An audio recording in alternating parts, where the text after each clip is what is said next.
Hello there, amazing people of the World Wide Web. A couple of days ago, my channel reached 30,000 subscribers, which is a pretty high number. It is really hard to imagine that these numbers aren't just numbers, but real individuals who want to see more of my content. First of all, second of all, thank you all so much. Here's some of the coolest people on the internet. To reward you peeps, I decided to make a tutorial. I know I already made 2 tutorials earlier, but there are some new things I've learned since then. So without further ado, let's get started. For this tutorial, I set up a timer so that you can see how much time I've spent so far. The first thing we need is a map. You can get one from the workshop, but if you have some skills in Hammer, the map making software, you can make your own map. For this tutorial, I'll make a very simple map. The lights will be added later in Source Filmmaker.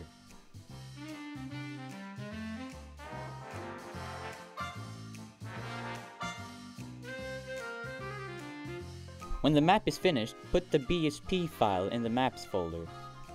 After that, we load up Source Filmmaker and set up our scene. The first thing we want to do is add lights to the room. Let's have one light coming from the ceiling, and another one under the floor for ambience lighting. We can also enable volume tricks on the ceiling light to make the scene look a little more interesting.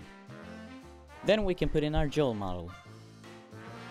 We'll reposition his arms so that they face down. Looks pretty good, right Joel? Now let's make him walk. First we'll animate the bounce. He will ease into the air, and then ease out onto the floor, because that's how gravity works. We also want him to lean left and right when he's walking. Copy and paste the bounce animation so that he hops twice. Then hold Ctrl and click the root transform part. In the animation set editor, we'll see that part selected. Click the plus icon and select rotate. Now we can rotate the whole Joel model without affecting the movement. Let's make him lean one way on the first hop, and then the other way at the second hop. Now we got our walk cycle. To loop it, we simply copy and paste the animation as much as we want. Now we can make him go forward. When he stops, we'll make him wobble for a bit.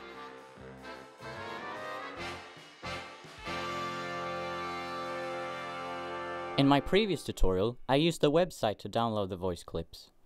But now I've found a software that does this a lot quicker. It's called a one-click downloader, and it can be found in the Microsoft Store. Now we just have to edit the voice clip and export it, which I'll do with Premiere Pro. Make sure to export sound into waveform files, otherwise SFM won't recognize it. It also has to be 44,100 Hz and 16-bit to work. We'll then put the file into the SFM sound folder. We can change Joel's expression by clicking the plus icon in the animation set editor and then select unknown. I don't know why it's called that, but what is face? Well, for some reason we can only control his tongue here. The rest of the face controls are in unknown. Anyway, let's make him smile. Yeah. Happy Joel. Then we'll change his expression to a suspicious face. And then we get to the most fun part, lip syncing. In this animation, he will say this line. Oh, what the fuck? We'll have to listen to his voice and animate his mouth. The best way to know how to animate his lip sync is to have a reference. Say the line slowly and get a feel for how the mouth should be shaped when he's talking. Oh, what the fuck? At first, the mouth animation looks a bit choppy. To fix this, we'll smooth the animation a tiny bit. Some parts can be more smooth than others, such as when Joel starts or stops talking.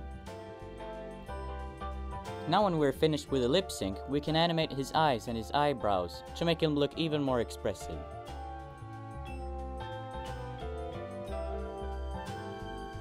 Oh, what the fuck? The face animation is finished. Now all we have to do is add some movement to his head and body. We'll animate this part with a graph editor.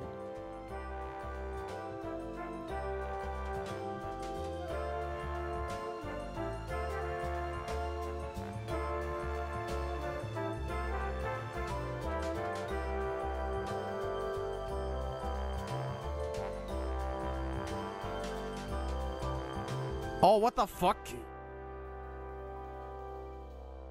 If a model has a rig, you can move the hands and feet without having to manually set the rotation of every bone. This can be really handy if you want to animate more complicated movements, such as realistic walk animations, or when a character picks something up. For this tutorial, I'll animate a dancing Joel.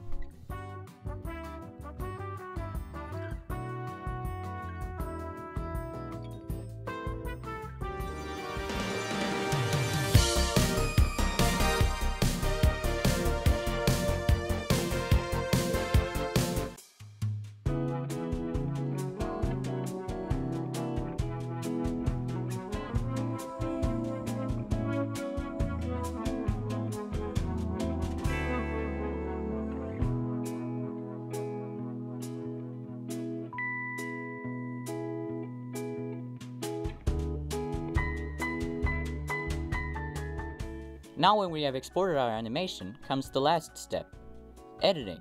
This is where we put everything together and add wacky effects! We'll start by adding some sounds to our video. I will go to Epidemic Sound and try to find some fitting songs. Keep in mind that our sounds and songs have to be free to use, otherwise we can get in trouble.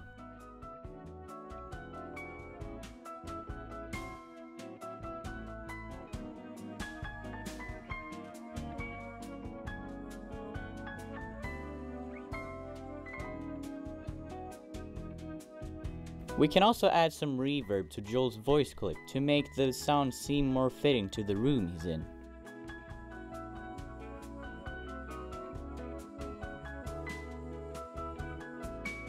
Let's add some dialogue here for comedic effect. Okay, we're gonna... No, I don't want to talk to you, Tootoral. Get the fuck out of here, you fucko! I pulled up some videos. No!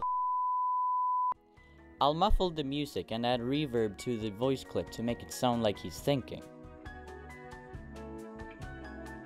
Now let's spice up the visuals a bit. We can change the colors by increasing the saturation and contrast to make the video look a little more interesting. I'll add some screen shake when Joel disappears for more impact. And then we end the video with a nice little piece of text. The video is finished, so let's export it to an MP4 file. Now bitrate is pretty important. We can increase the bitrate for higher quality, but we need to be careful not to set it too high, otherwise the video file will be too large. I'll set it to 14 and 16. For the sound, I want to use the Dolby Digital audio format, since it makes everything sound nice. We'll increase the audio bitrate too. Now we can finally export the video.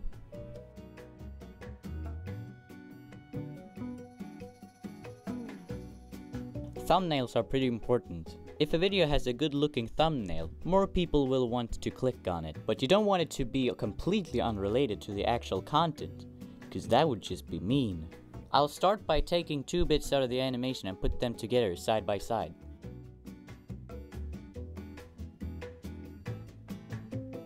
By increasing the contrast and adding some highlights to the image, it will look a lot more crispy.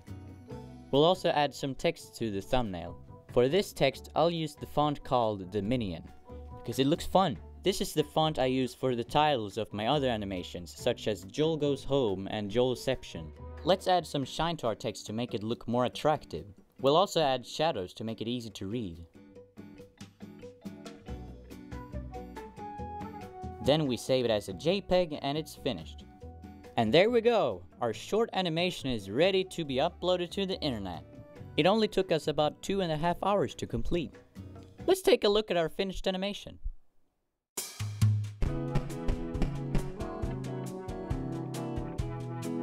Oh, what the fuck?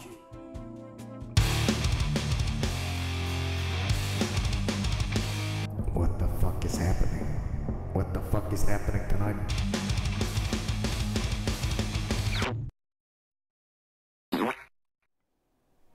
I hope you've learned a bit from this video, because I'm usually not that great at explaining stuff. But I tried.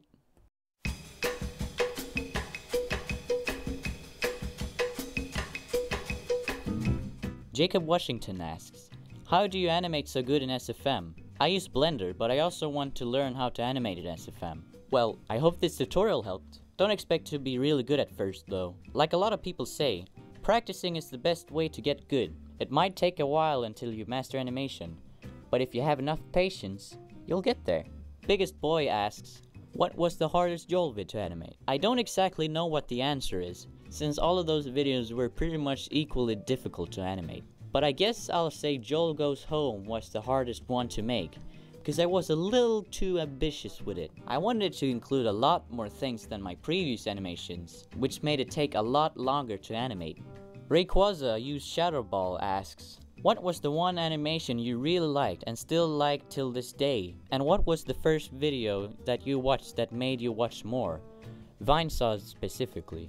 Also, what got you into animating? If you mean which one of my animations I liked the most, it would probably be Joel Meets Cortana, because there were so many people saying very nice things about it. Also, I'm pretty happy with how it turned out, and I don't feel like changing anything about it.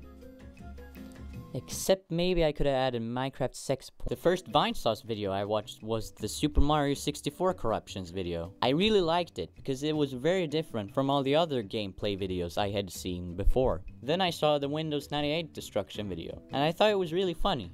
I kept looking at his videos. Then I saw that people were making animations from him. Amax was one of them, and he was pretty much the one who inspired me to make Joel fan animations. Thank you, Amax. I think playing with the iPad was the thing that got me into animating. I found stop motion apps and used them to make my first animations, some of which you can still see on my channel today. Mark asks, do you play Fallout? If yes, what's your favorite? No, I don't play Fallout. What's the story behind your name? Something interesting about my name, Bivsun, is that I actually wasn't the one who came up with that name. My mother did. She wanted to have her own PS3 account, so she created one called Bivsun. But because my mom had already played so much on my dad's account, she decided to claim his instead, and gave her account to me. You enter the room and see Joel naked on the bed sleeping. What do you do? I would leave him alone, because he deserves that sleep. The Thaws asks, how long have you been using SFM? I have been animating with Source Filmmaker for 4 years now, and this is my first animation. Medic! Medic! Doc! Is it hard to use or make good looking models? All models you see in my animations weren't actually made by me.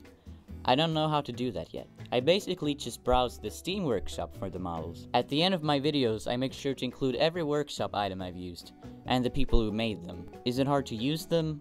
No, I pretty much figure everything out by myself, so it's not that much of a problem. What got you into 3D animation? As you could probably tell by the video I showed earlier, I was inspired by TF2 animations. What attracted you to Joel's work? I just found him randomly while browsing YouTube. I thought his humor was very different from others, and I really liked it. Franz the Red Fox asks, how does it feel to be not only noticed but appreciated by Joel? It feels almost unreal. I could never have imagined that I would ever be noticed by someone popular. Also, his reactions to my videos are amazing, which makes the experience even better. Mr. Pink asks, would you waifu Joel? Maybe? Emphis asks, Vinny or Joel? I think that both of them are hilarious to watch, but Joel's videos work better with animation. But I do think that making a Vinny animation would be fun too. Luigi Bro Gaming asks, where do you find inspiration for ideas for your animations? I get inspired by watching animations and, of course, Joel. Meme Lord asks, why did you choose Joel's Sims 4 Hell on Earth stream highlight as your first animation of him? I just thought it would be really funny to see it as an animation, and there were a lot of moments in that video which I thought would look funnier if animated. Jamie Stubblefield asks, what are the more ambitious projects you've considered animating? Before making Joel Goes Home, I wanted to make 3 Joel animations that would sort of build up to the nuke detonation. The first animation was going to be called Pokemon Go, and the voice clips were supposed to be from the Pokemon ROM hacks video. This is what Joel Goes Home was actually supposed to be at first, but later on I thought it was too big of a project to animate, so I just decided to make 1 animation instead. Salty Turtle asks, where do you get the models for your animations? If I want a specific model of something, I simply search it on a workshop, hoping for a result. Ryken O'Shell asks, can or do you make your own Joel model? I didn't make that model actually. The Joel model was made by Caleb, and I've credited him in all of my Joel animations. But I do want to try and make my own Joel model someday, as soon as I learn how to make one. And those were all of the questions for this time. If you still want to ask some questions, you can do that in the comment section below. And again, thank you all for being the nicest and coolest people on the internet. Not only because you're subscribed to me, but also because you really are the best. I'll see you around. Stay creative.